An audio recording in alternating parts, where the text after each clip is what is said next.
Hello and welcome to my instructional video on how to clean a BSA Bantam D1 carburetor. I've taken this carburetor off a working bike.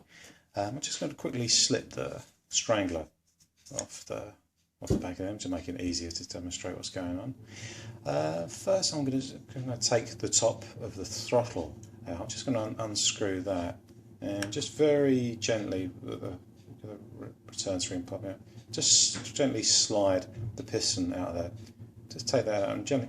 We're going to put that onto one side. Just make sure it doesn't get damaged in any way. I'm going to quickly look into the carburetor there. You could maybe use a little bit of WD-40 or maybe some carb cleaner just to give that a bit of a clean round. Make sure there's no muck or dirt in there. These machines are particularly susceptible to small amounts of dirt. Will end up them not running correctly. I'm going to take the top of the bowl off here, just take these screws out here. The top of the bowl is particularly susceptible to dirt building up here.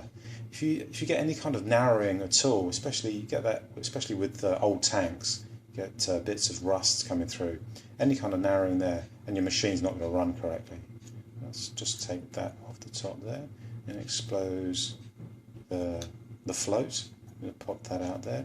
You can get in there with a bit of kitchen roll, maybe a little bit of carb cleaner, WD, make sure there's no dirt or grime. Right. Another popular place for dirt to collect is the hole that from the bowl that goes actually into towards the piston here. That you might want to just give that a little blow through with some carb cleaner, or just get a little bit of wire and just poke through there, make sure that's nice and clear. And that's another popular place that builds up dirt and muck. Alright, I'm going to show you where the jet goes in. I've loosened this for the purpose of the video. Just undo this bottom nut here, and pop this off, and just take the jet out of here. And you're going to be able to see through. Put this up to the light, give it a blow it through. You could even put a very thin piece of wire through there just to make sure that it's clear. I'm just going to give that a little bit of blow through with a carb cleaner. Clean that out. Alright, that's nice and clear. So I'm just going to pop that back into the machine. Put that back in there. Make sure that that's nice and clear. Put that back on.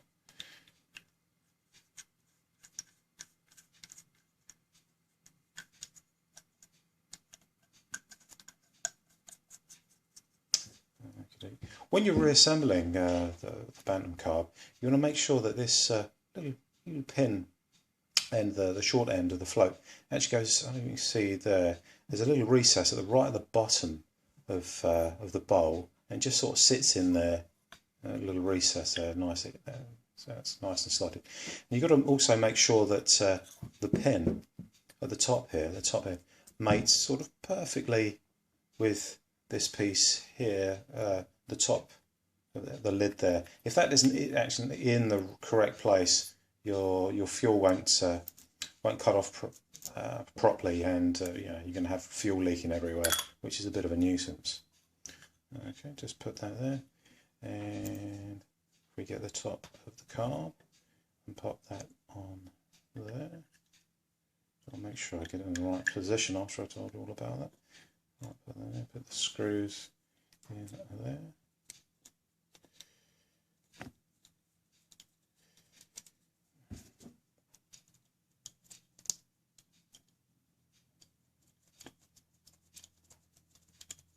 When you're reconnecting the throttle cable, it's quite important that you can see the little groove on the side of the piston. You want to line this little groove up with a little pip that is inside the top of the carb, and if you get that slotted in there, that should nicely slot in there, because if you don't get it lined up correctly, you always run the risk of bending the needle, which is a complete disaster, because then you have to replace it.